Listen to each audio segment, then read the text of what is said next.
slides just to let you know. Oh yeah. Okay, and we should we start? Let's wait like 1 more minute maybe for more people to be connected. Yeah. Okay. And basically, you'll have like 4 to 5 minutes per questions per person, more or less.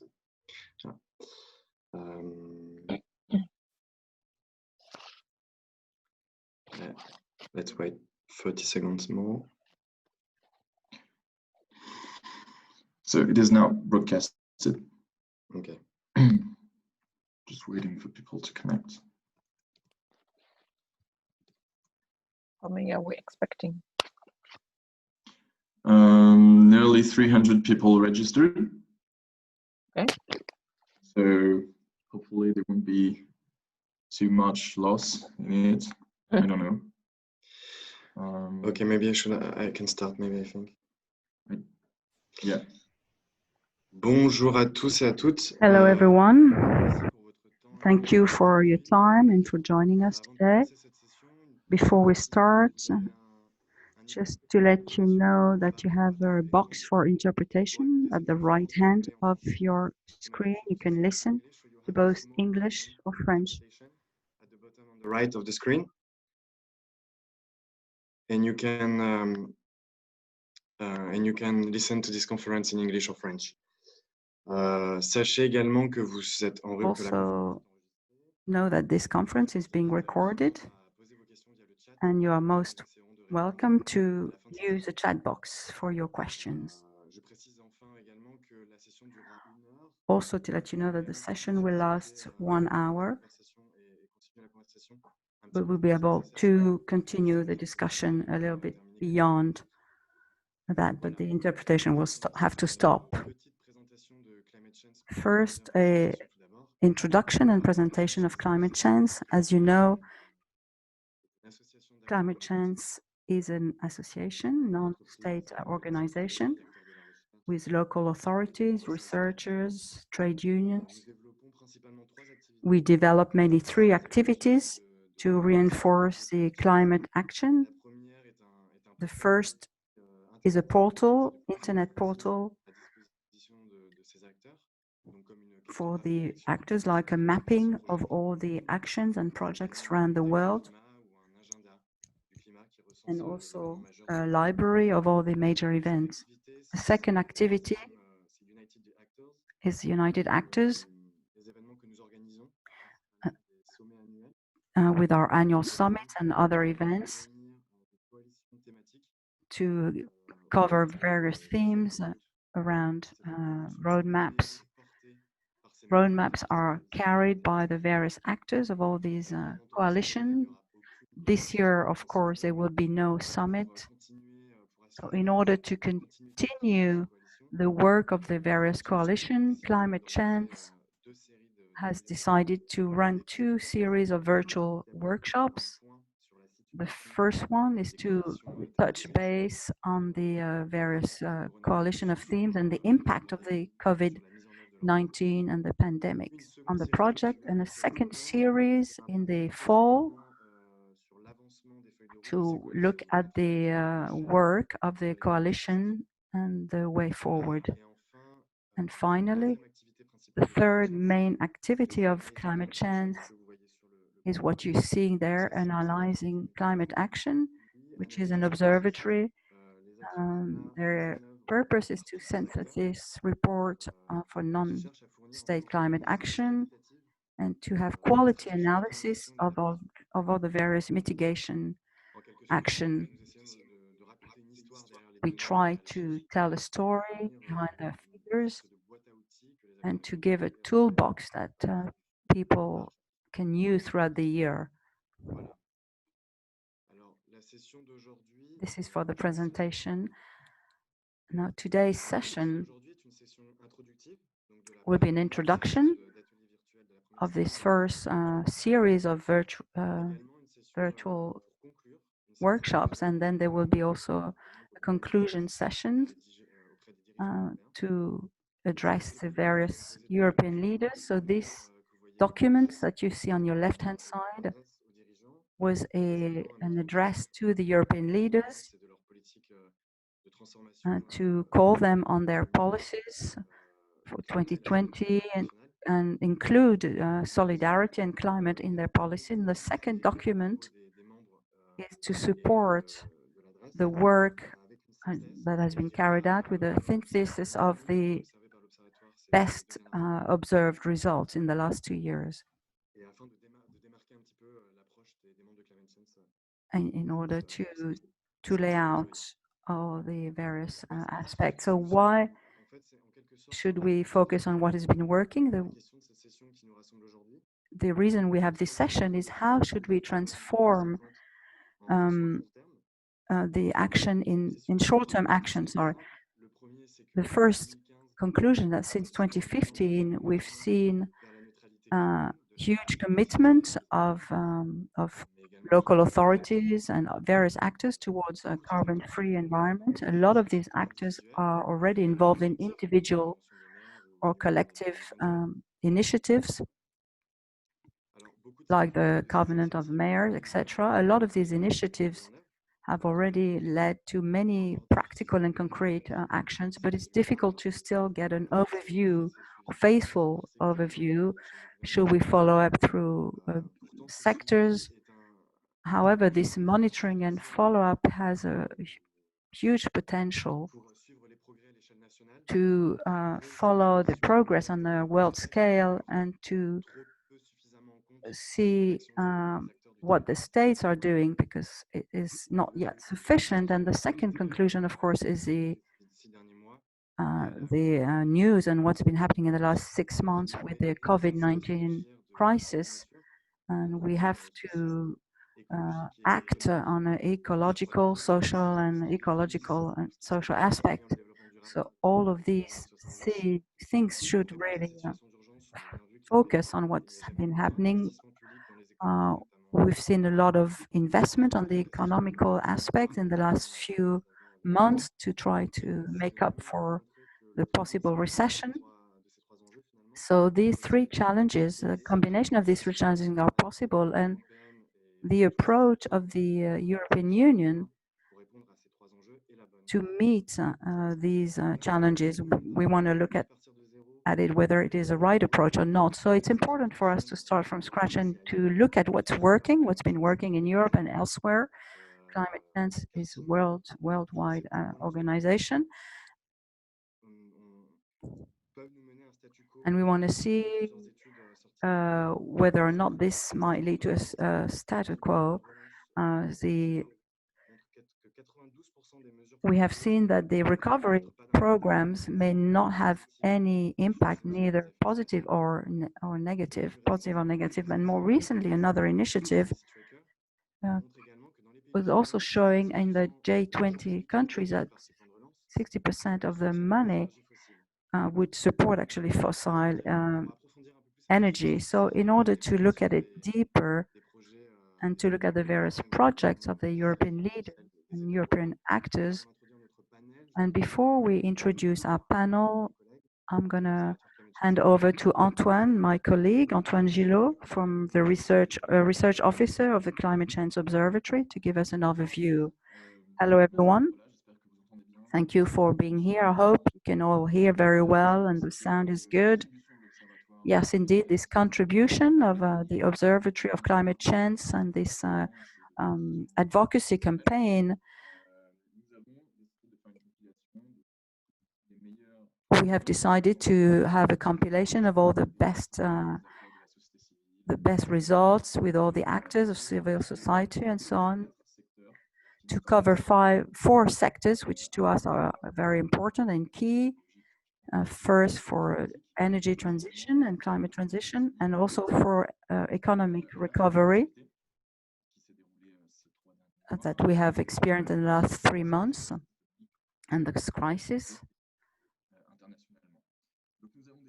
So what we have decided to do is to focus on 4 areas representing the overall work of the observatory in the last 2 years, 3 years, whether they're in their annual report or the study cases that we have been doing throughout the year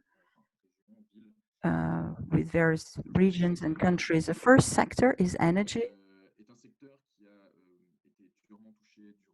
which has been highly impacted during this crisis because of the lack of demand of oil and also the geopolitical context.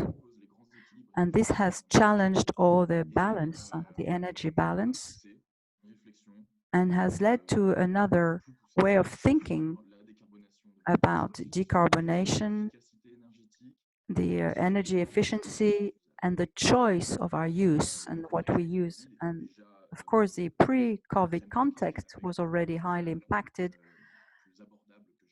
with renewable that were more affordable. But on the other hand, coal that is being declining in Europe, in the States, even though it's still used in Asia mainly. So there is a trend towards electricity production with clean sources. We have also noticed a number of national frameworks that have been more favorable for this transition, especially in the UK. And you'll be able to see it.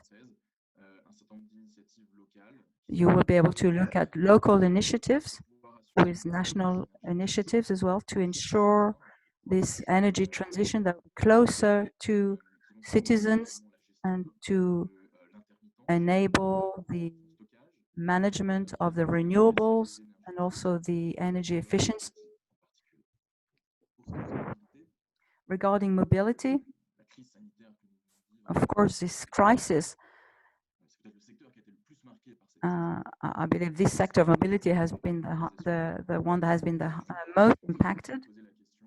And the question was raised to look at the way we move and we go about and the mode of transport. So we have tried to collect a number of initiatives that would help towards a transition for transport and intermobility between urban centers, and going against another tendency, which would be the fear of using public transport because of health issues. And that, of course, could confirm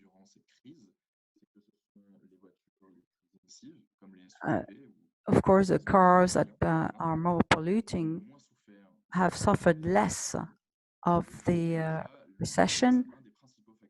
And this was already one of the main factors of the increase of emissions in the past.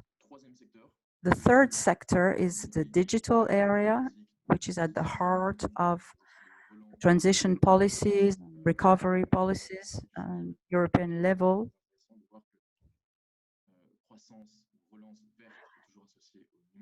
Green recovery is always connected to the digital, and the digital is enabling this transition and helps to localize. We've experienced it during this crisis and even today, to enable people to do remote working and to connect better to their transport networks, to be more informed, and therefore to reorient the economy towards activities that will be not as impacting in terms of a gas effect. For example, we saw a beautiful example of governing with the way of managing the flux with various counters. This was implemented of the Linky. I can't hear.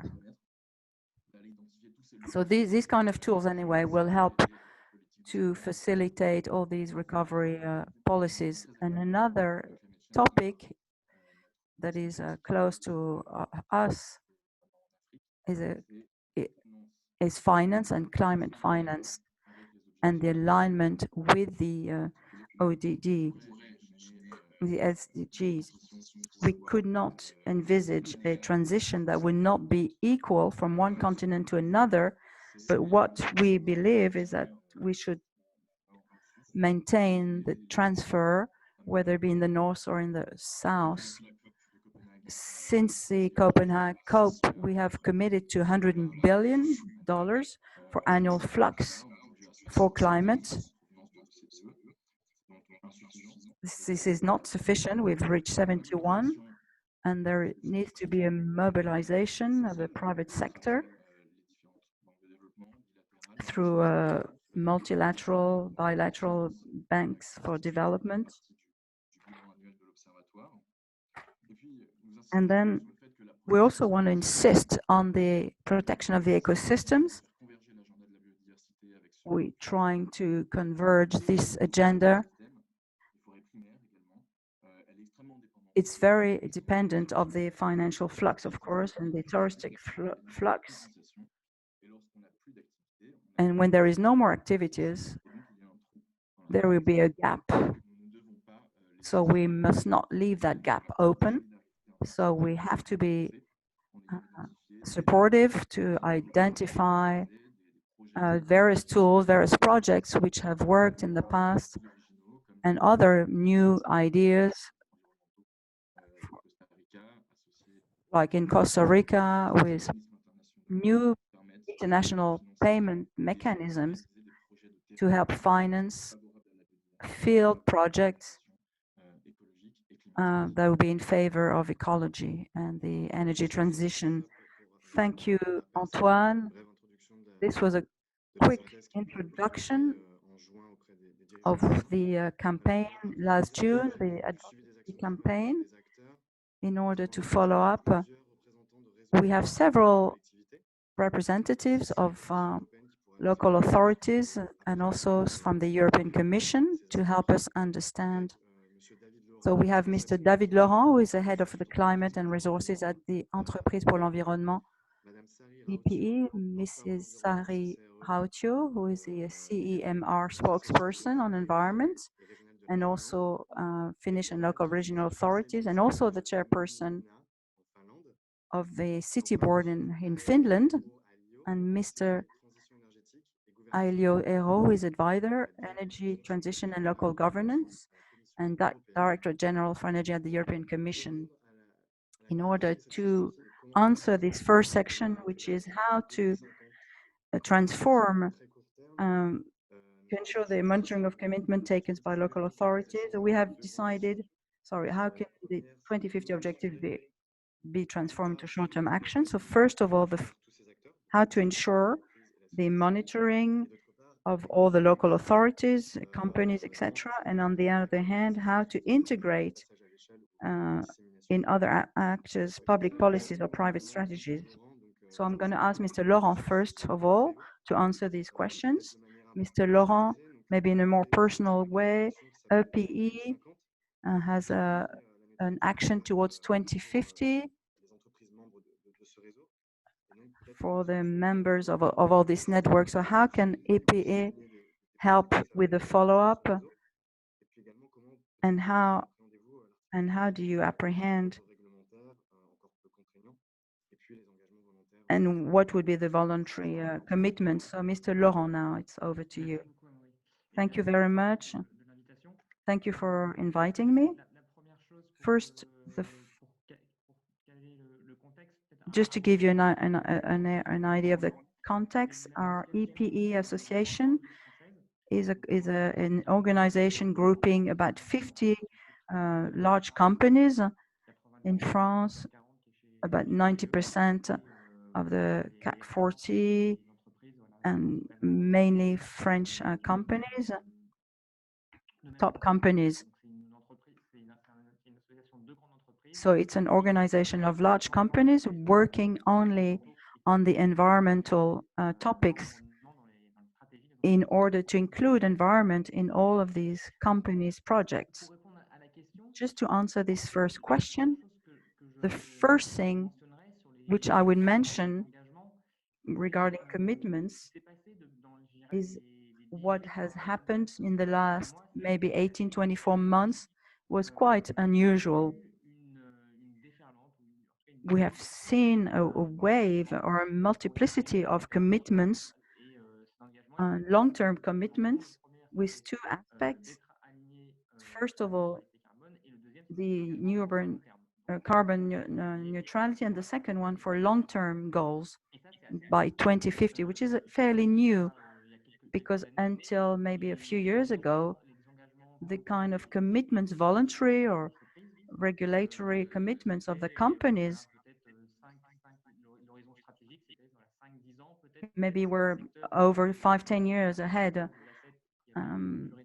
Some maybe had longer goals, but the majority were looking at 5 to 10 years ahead.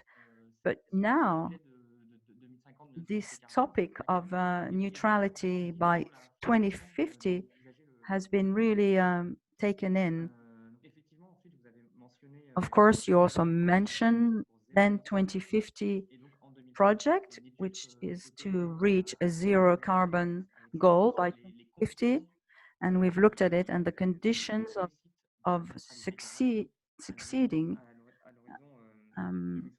of carbon-free zone by 2050. The first thing to be mentioned before I talk about how do we monitor these commitments is first of all is making a commitment. I was the coordinator for this study, and one thing which I noticed is that when you work with these people on a goal of 2050, it raises other questions, transformation, and you don't always have the opportunity to look at these things in other frames. So that was the first thing, was to really get hold of these topics. These are complex and complicated topics because they involve various actors. So to be able to look beyond and to look till 2050 is how we're going to get there, is to decide that we want to do that, and then how we're going to do it. Now, the second thing that we can mention, when the question behind was really, is this feasible? Is this something that can be done? You know, if we want to reach that goal of zero carbon by 2050. And what we have seen, that if you get hold of the topic, we started back in 2017. And what has happened really in the meantime has been quite extraordinary. But back then in 2017, these companies were able to get hold of this topic, start talking about it. And one of the conclusions was that it is possible, it is feasible, but we cannot do this by ourselves. We have to do this together between companies and by involving other actors, local authorities, public powers, public bodies, national or regional authorities, of course, and the citizens. This is where we can make the link and to say, how can we monitor this progress now? If we're looking at the practical aspect for a company, for example, there will be three ways of doing this. The first mode of action is the rules and regulations. It is an obligation. It is a rules and regulation for a company. So that's what they have to do. And this is how they're going to go about it. And it will affect the way they're going to run the business. This is the first element, which is a key element. It's the regulatory aspect. There are many plans, projects on the national level which are being implemented. So for a company, this is also a good thing because it gives them a framework, and they know how to go about it and how to include this in their way of functioning. But the difficult topic is that these recommendations are either national or regional or European level, but we are in a globalized world, in a globalized economy. So that's a challenge. The issue is, how do you manage to be as ambitious as possible without, being detrimental to your own company? The second aspect, very interesting Interesting also.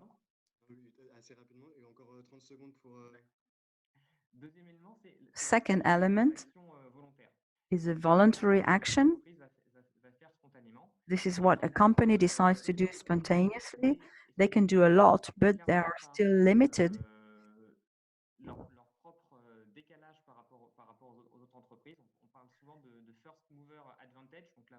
We talk about the first mover advantage, so it depends. They can also have a disadvantage, so it depends how they move. If they move too quickly or too fast or too slow, they may be at risk. So this is for the voluntary approach. They have also some drawbacks. And the third, and maybe we can talk about this later, is that what we call voluntary commitments of companies, which is more of a crossover method.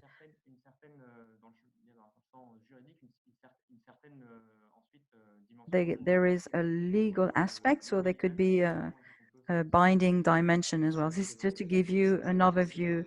Okay, thank you, Mr. Laurent. So if we want to put all these companies at the same level, at the same speed, maybe we did not consider sufficiently enough the regulatory or the voluntary aspect to speed up the action. Maybe that's something that has not been tackled quite as much as it should have been before. So I'm going to ask Mrs. Rautio the same question. She's a spokesperson on environment and at the CEMR. So if I was to personalize the question to you, Mrs. Rautio, how can we follow up the objective 2050 objectives and how to make sure that this will be, the transition will take place? So over to you now. So let's switch back to French. Yes. Okay. Thank you so much. And thank you so much for the possibility to join this very important and interesting debate. And I must say at first that Monsieur David Laurent, he gave a really good and wide presentation already.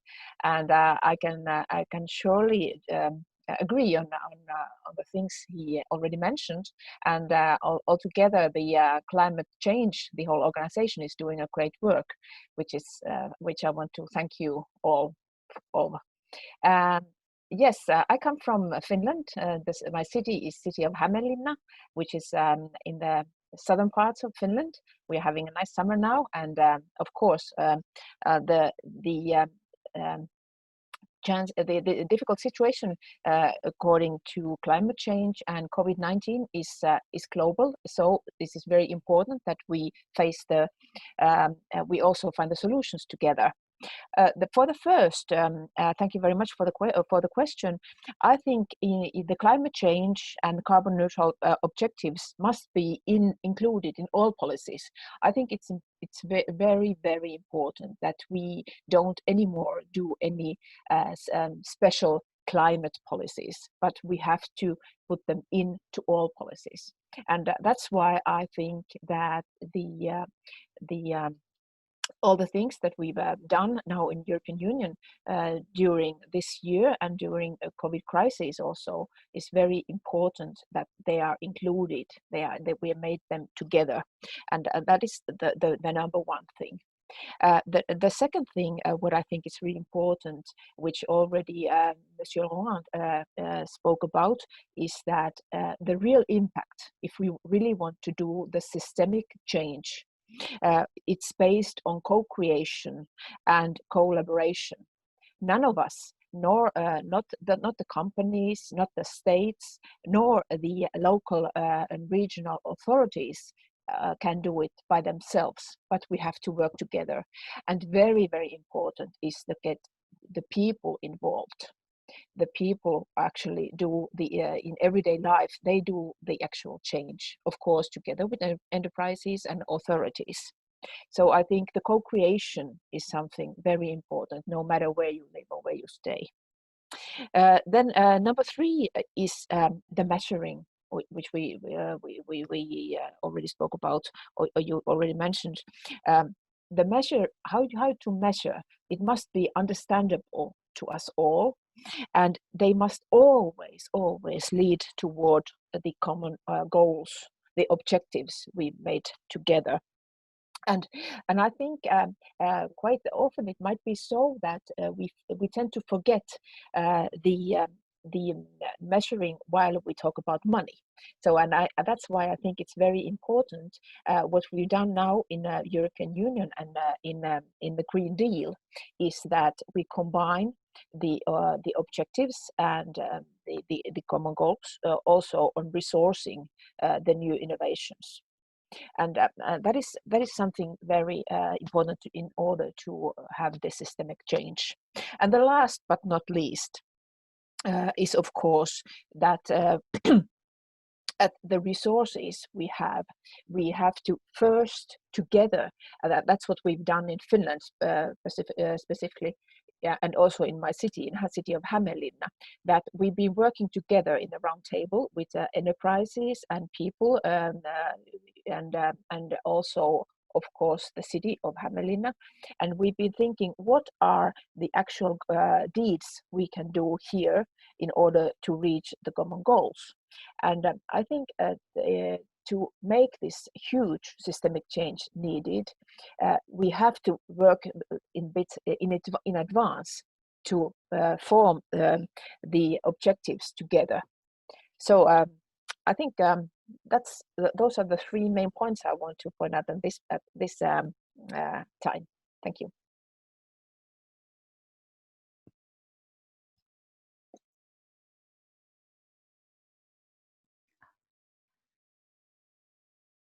Pardon, le son. C'est mieux. Donc, je remercie Madame Rautio en disant Thank you, Ms. Rautio. You talked about co-creation and how you did this practically in your city of Hämeenlinna, and how doing things up front or beforehand in order to meet the goals. Maybe that's something we should do and be more focused on the goals of the companies before we can reach a global or more extended goal. I think this is a good transition to hand over and give the floor to Mr. Ailio. How can the European Union support this? And the EU launched the European Climate Pact with the Green Pact, focusing on existing initiatives and launching new initiatives. So how can the Commission is supporting this creation and the monitoring of all the existing projects? Over to you. Thank you very much for this invitation. It's a great pleasure to. I don't speak. I'll switch back to English. I've prepared myself to do this talk in English, so I'm switching back. Okay. On this topic, what is left for me to say after seeing that we are all like-minded with Mr. Laurent and Mrs. Rautio, so I could say perhaps that to put this issues like the European Climate Pact into the context, so why do we come to that type of solutions? So I think behind there is this conviction that to do the clean energy transition, which is in the center of the climate change fight, so we need to act both on the supply and the demand side of the energy system. So and that means when you go on to the demand side, so that means that you have to involve actively not just central governments, but also other levels of governance, so the regions and local municipalities. And this means that then the central governments, they have to actually change their often quite centralized policies in this sense. And that means that it's ideally they involve all these different levels of governance already in the policy making. That's the way it should be done. But as a minimum in what I would call policy shaping and implementation, of course, and do that vertically. And that's where it comes: state, or federal level, and then regions, and then local communities. And now that means bringing in to all these discussions and planning also non-state actors and subnational level indeed. So this brings in then also communities and businesses, and then now at the end also really the grassroots level, so people, citizens, and these kinds of communities at the like sub-city level, if I call it that. And indeed, you mentioned the European Climate Pact. That's the tool which is now being created, co-created in the sense that the public consultation is open still on that. So we want to hear from people in Europe what they think we should do under that tool. But the pact is indeed to include everyone, including academia, schools, citizens, cities, and businesses as well. Bring everybody on board and give them possibility to make pledges at their level to take us forward on this towards the Paris Agreement goals. And that's something really important. Now, we have then done something also on the lawmaking side a little over a year ago through the so-called governance regulation, which puts a legal requirement on each of the member states, including France and everybody else, to create this multi-level governance, or what we call there multi-level dialogue. And the logic there is that this dialogue is not just for chatting, but is actually asking all these different levels of governance to come up with their ideas on how to write and implement these national energy and climate plans, which is really the tool by which every member state sets their strategy to reach the European commitments in the Paris Agreement. So it's really important. So there's a piece of law, and then there is all the soft measures, which is where the climate pact fits in. Also covenant of mayors and EU island initiative and smart cities and all these things which are soft law, bottom-up activities, and getting more and more and more important now. So now this kind of multi-level approach, it extends also to the tools that we use here, and that takes us to monitoring. It takes also to impact assessments, which has to be done in a very serious manner before any lawmaking. And in this kind of, when it comes to these tools, so there it's important to rely on established entities when it comes to monitoring, for example, or if you want to organize it yourself, the monitoring, a government, for instance, so then at least use global standards as much as possible, and avoid these kinds of multiple reporting requirements, because nobody wants to report, but on the other hand, the information from reports is very useful. So these are some of the things. Then there's also the communication issue, which was mentioned, I think, by Mr. Laurent. You have to, or we must all talk with everyday language about these achievements that we are making, use the kind of indicators which are also understandable, so not scientific things. And we should maybe not talk so much about polar bears and icebergs, but rather things which are happening at school, at home, at work, close to us. So that has to be understandable for people, for politicians, and for everyone. And then maybe the last thing here is this cross-sectorial, or like Mrs. Rautio just already talked about, these kinds of holistic solutions, systemic changes. So to do that, that's important. And we have to break the silos between the different sectors, like transport, energy, or research, or whatever.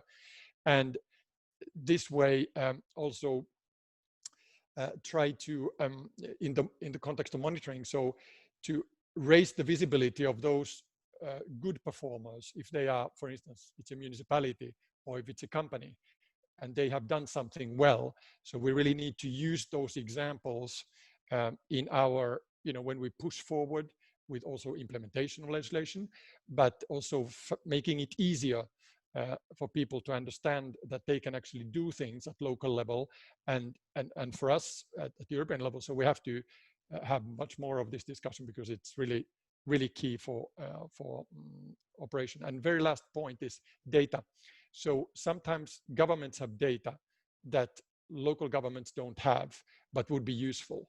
So that's again, message to central government that look, make that data available, because people need it. Thank you. Merci, Monsieur Ailio. Alors, on peut que vous rejoindre sur le constat déjà. Thank you. We can only agree with you on this issue of data. This is something that we will also be tackling, mainly with our African actors, or the kind of data that is being held by African governments. I'm also glad to see that there's been something very practical that has been done to see how on the European level they can involve and include the various levels and the multi-level activities. So that was very practical, and you gave us some very practical answers. So thank you very much. For the next 10 minutes, we will try to move on to the next question, and then we will have a Q&A session. So let's move on to the second question, which is to do with existing monitoring tools and to know whether or not they are still available to actors to help them convert their objectives into means, short-term means, and how they can, without weighing disproportionately on the actors' human and technical resources, as was mentioned. So this is a second question, which you can read. So first, Mr. Laurent, he was talking about the rhythm of assessment for company. Merci. Effectivement, cette question de l'évaluation, c'est un peu le corollaire de ce qu'on a. Indeed, this is what we discussed in the first question, the multiplicity of the commitments and the agreements is something which can be explained very well, because no one can have the solutions by themselves. No actors can work on their own. So we have seen an increase of non-state actions and commitments and covenants or alliances to try to raise the level of ambition for the climate.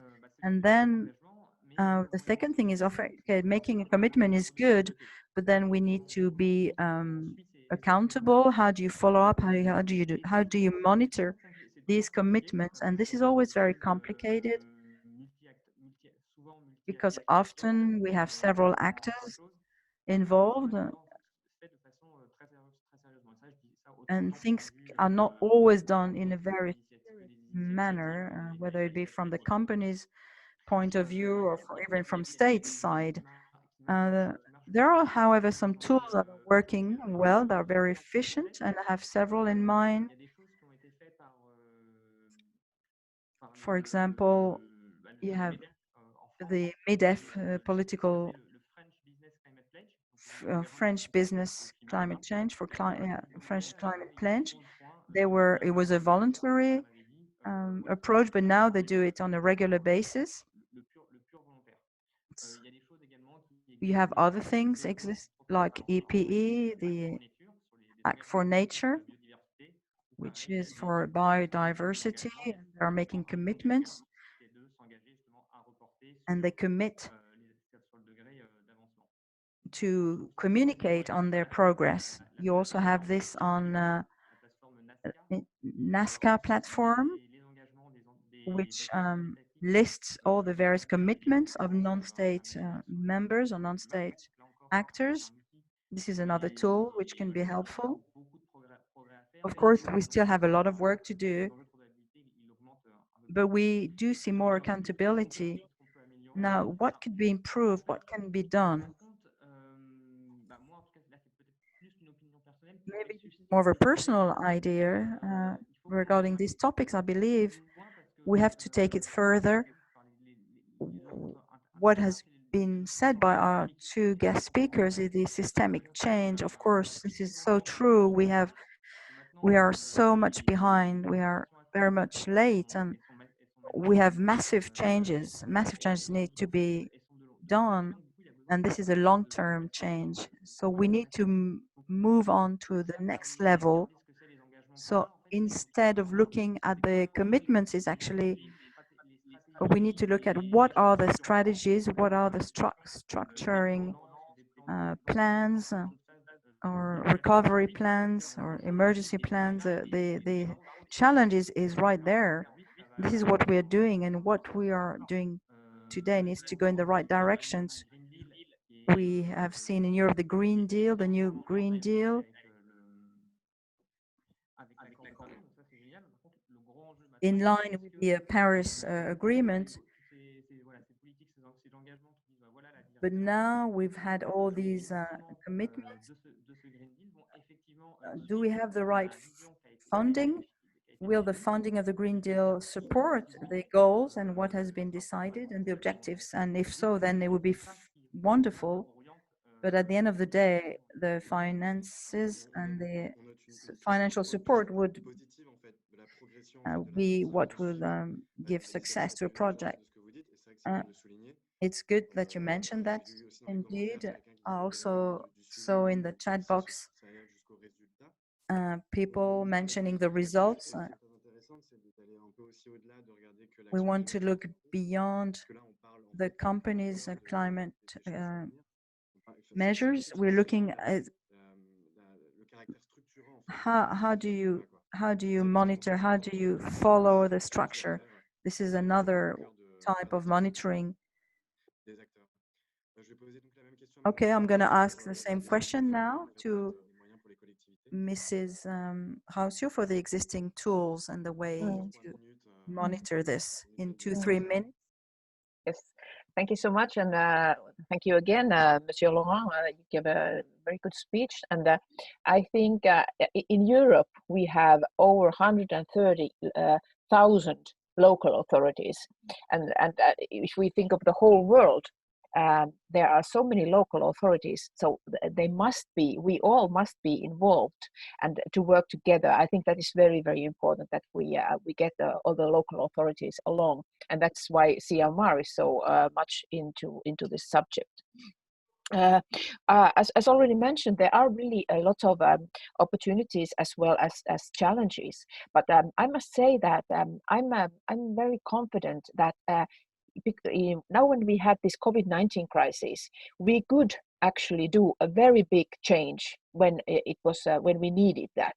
So I think we can learn this from the COVID-19, that we can do also in terms of tackling the climate change. We can do a big change if we really want it, and that's why I'm quite positive that since we have this great tool, the SDGs, which is from that point of view, it's also a common language to be used. So I think we have a big possibility, and this is like the momentum in the whole world. Even though we should have been done a lot more beforehand, but now we are in this situation and we can do a lot.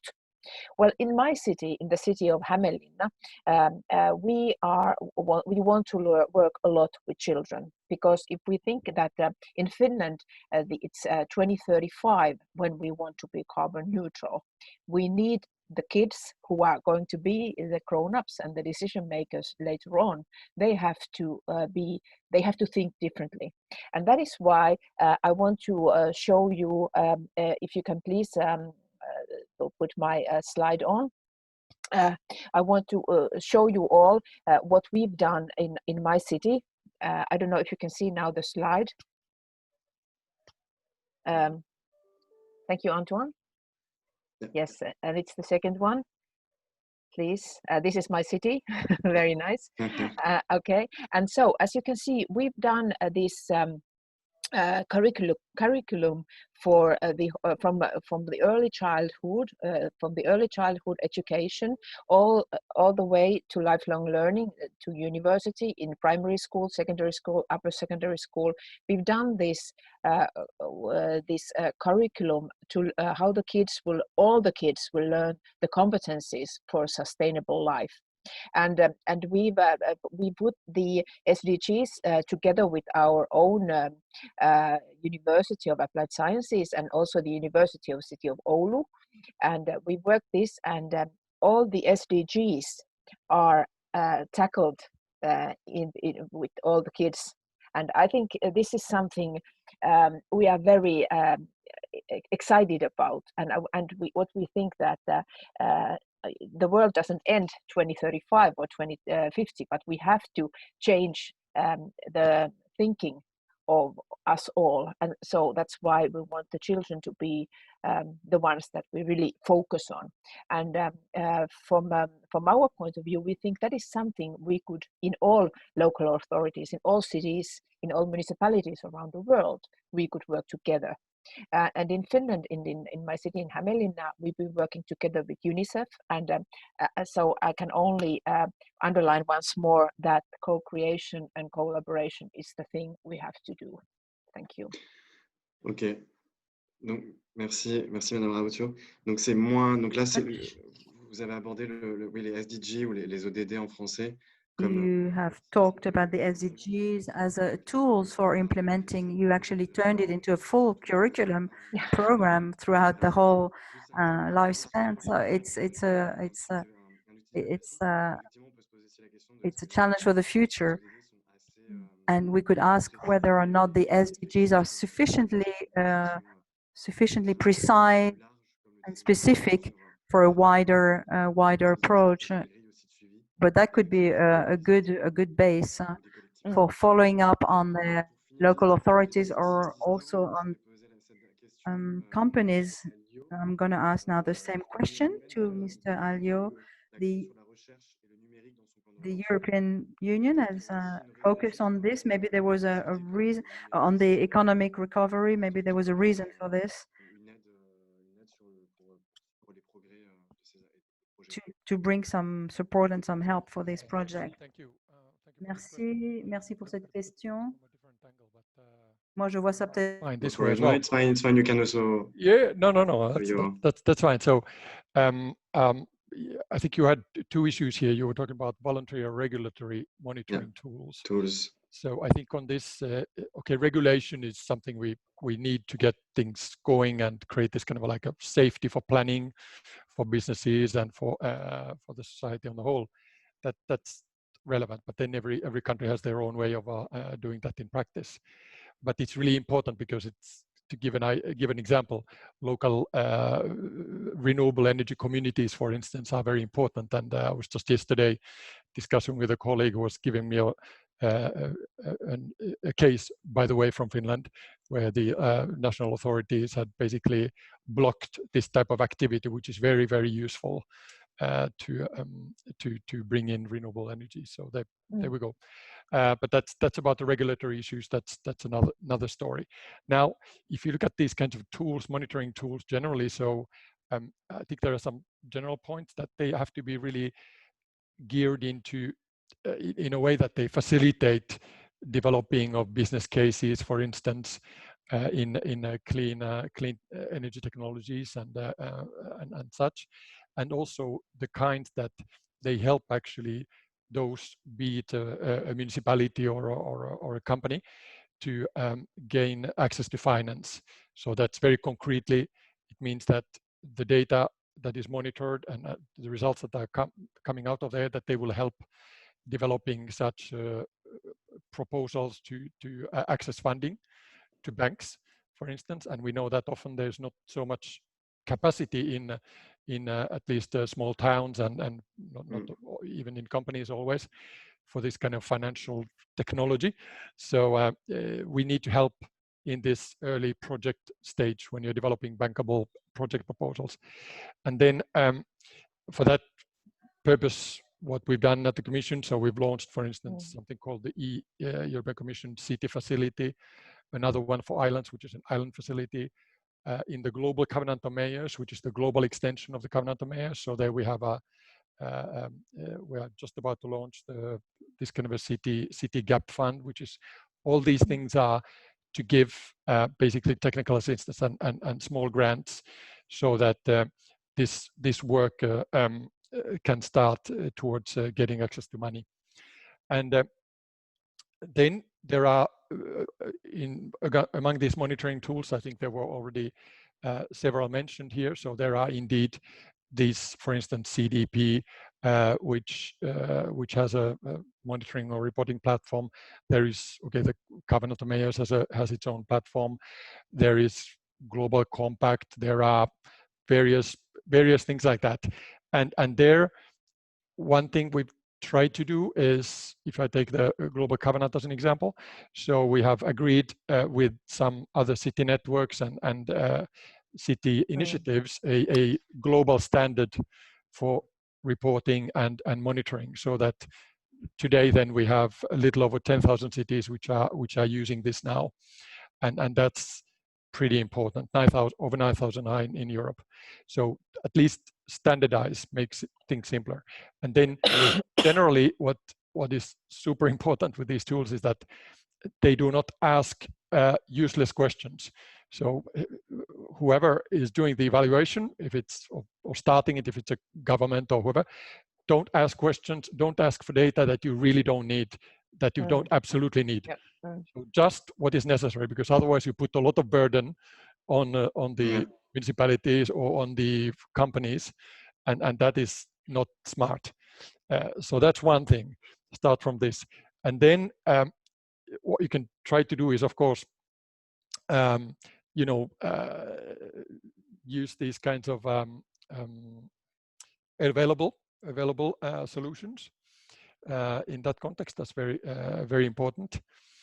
And then indeed, well, user friendliness I already mentioned. So I think I don't want to pick winners in this, but I can give an example of Nazca, which was mentioned here. We came to a limit with Nazca when the Covenant of Mayors started to unload our data to the Nazca platform. And Nazca colleagues said that thank you very much, but look, we cannot take it too much. It's just too much, so they ran out of capacity. So sometimes we have to think of these as well, that we have to think that they have a robust capacity. And then last point, digital.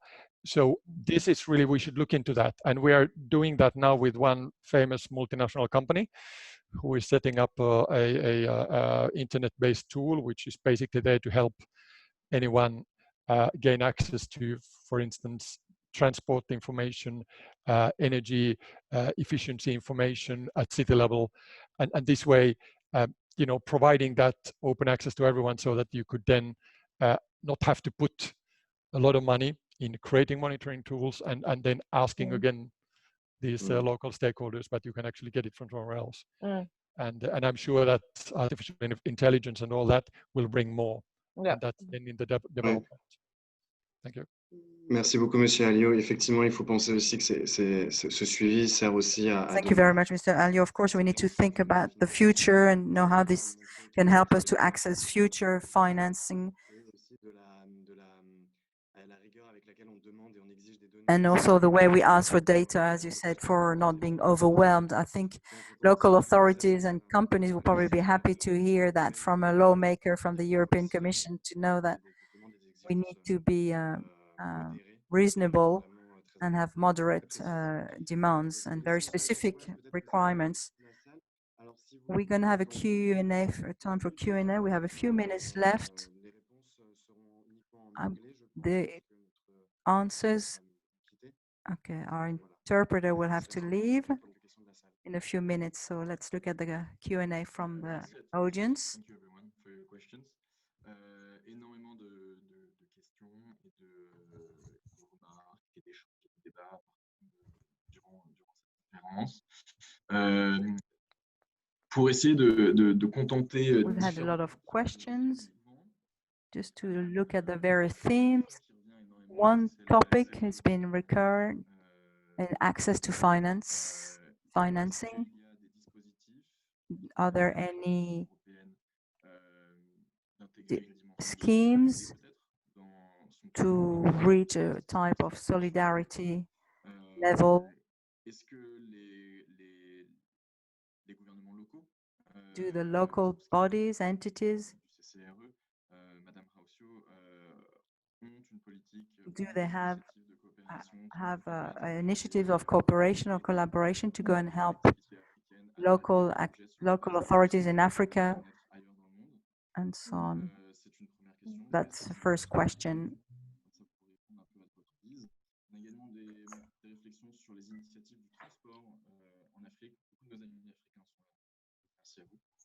We have many people from Africa. We have a few questions regarding transport in Africa. And I would encourage you to look at the link. We have a study case on Ivory Coast that was published last week. And you can see this in the chat box. We have a whole list of initiatives for the maritime sector also. We have several questions and we have several reports and analysis on this topic.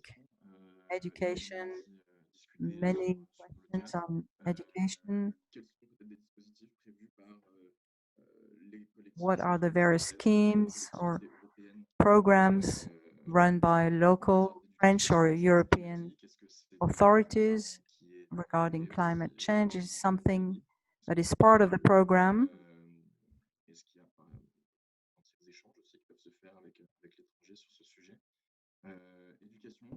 Education and financing. I think these are the two main topics that you can maybe respond to our attendance. Qui commence? Si vous voulez, Monsieur Eilio, vous pouvez commencer. D'accord, peut-être sur cette question sur l'Afrique, et donc c'était surtout lié au financement, n'est-ce pas? Si j'avais bien entendu. Oui, pardon, financement et puis éducation aussi dans une certaine mesure. D'accord, donc je peux donner quelques exemples. En fait, il y a du travail planifié sur ce secteur-là, effectivement. Donc, il y a cette approche de Just Transition, en fait, qui est très importante, donc équité dans la politique et aussi dans le Green Deal en général, donc en Europe.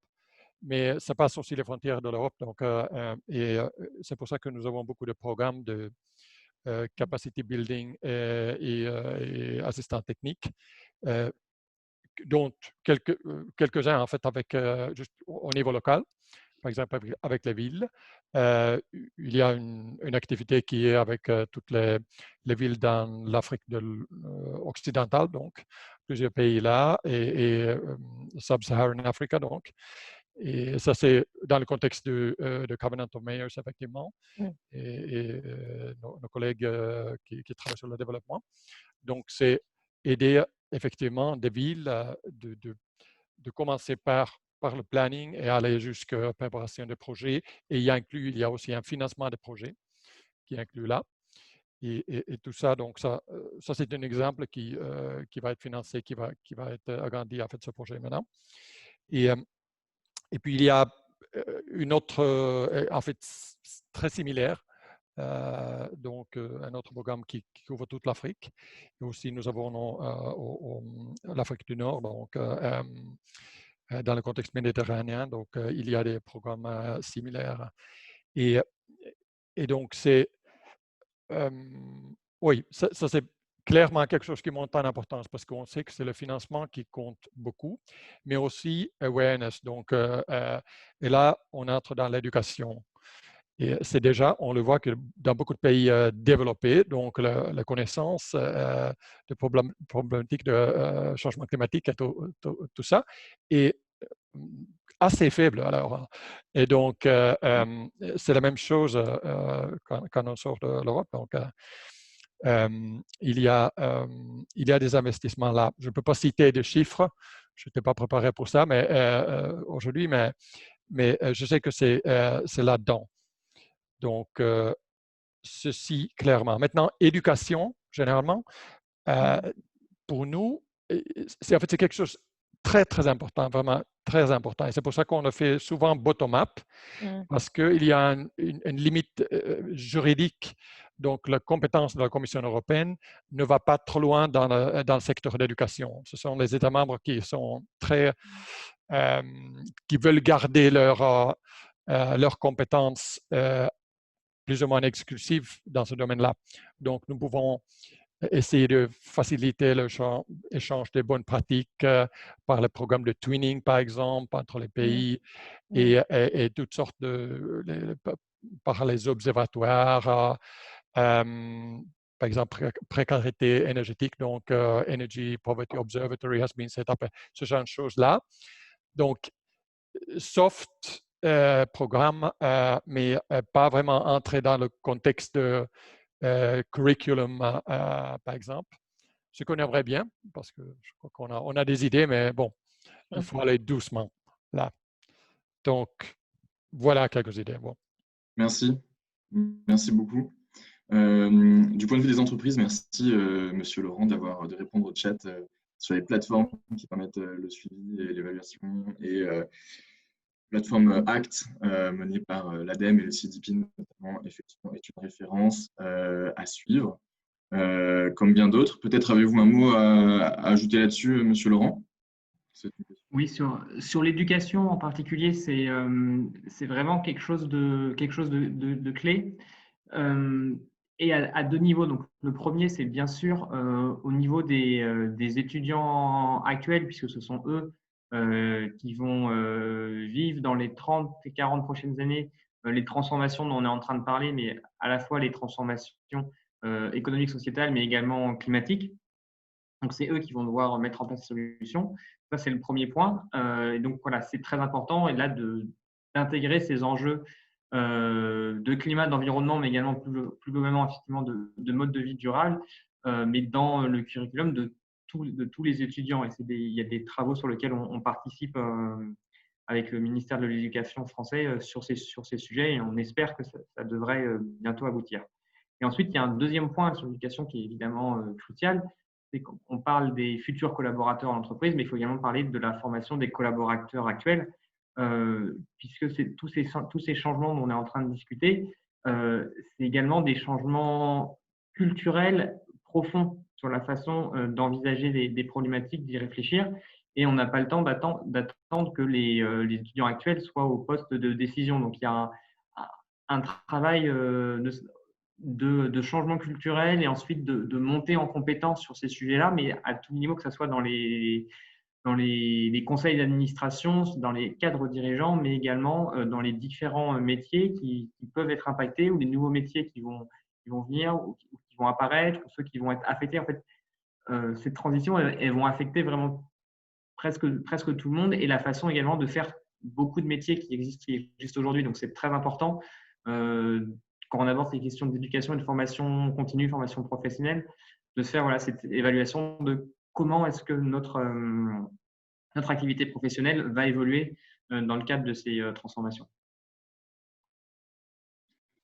Merci, Monsieur Laurent. And I ask my last question to Mrs. Rautio because our translator has gone. So thank you for our English speaking friends to have stayed here, and to all who have something else right now to do. If you have another webinar to take part in or another meeting or anyway, you can leave, of course. Thank you very much for your contribution and participation, Mr. Ailio. Thank you very much. Mrs.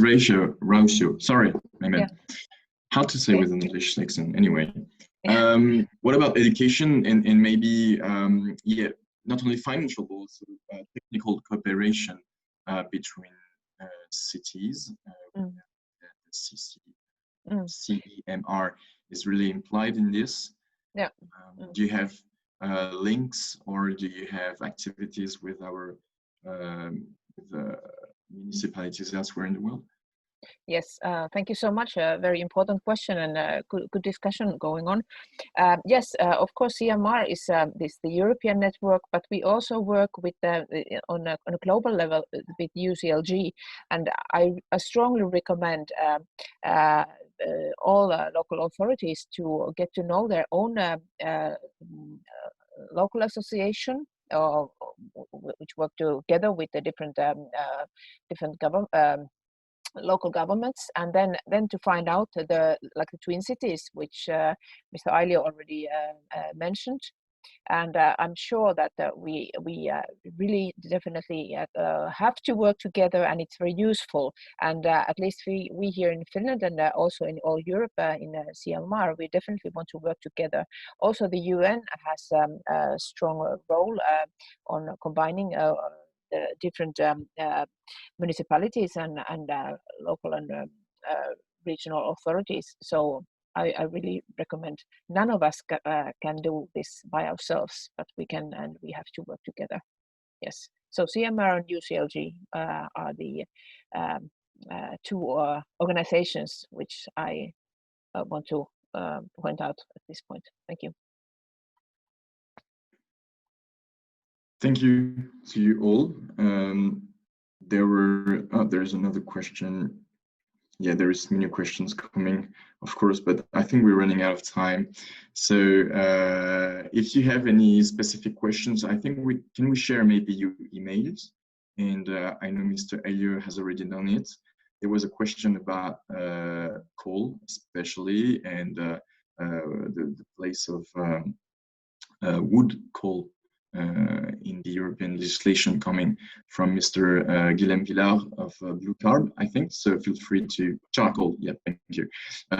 So feel free to ask privately if you. Don't hesitate also to send the questions to Climate Chance, and we can contact the intervenant also maybe to make this interface between you and the participants.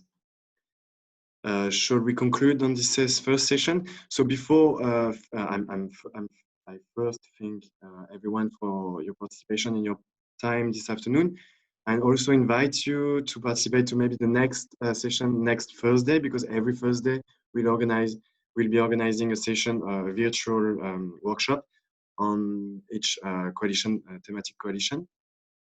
So I'm inviting you to follow our activities every Thursday from now. And this session will be also available later on our website and on the social media if you want to re-listen some seconds, some piece of it. And we'll thank you all. Thank you very much for this session. Thank you. Merci bien. Au revoir. Merci beaucoup. Merci. Thank you. See you.